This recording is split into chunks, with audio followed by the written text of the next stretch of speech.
Assalamu Walaikum. Hello friends, how are you? Welcome back to our new video. In this video, I am going to show you how to add dot border to text in Microsoft Word. Let's get started. At first, we have to open a Word document.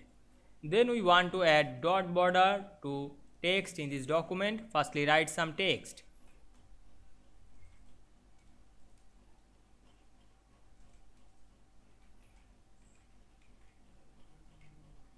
Then select the text and applying the bold effect. Then go to the insert menu and click word art drop down menu. Then choose any word art. Now I select the word art. Then click the word art text and go to the format menu.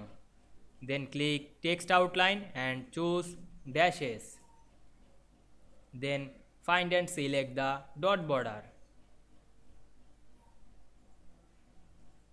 Here this two dot, square dot or round dot. We select any dot. I select the square dot. Then click the text and go to the text outline and choose white.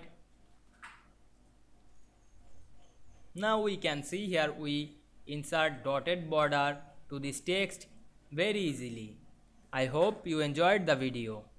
Please like, comment, share and subscribe my channel. Thanks for watching.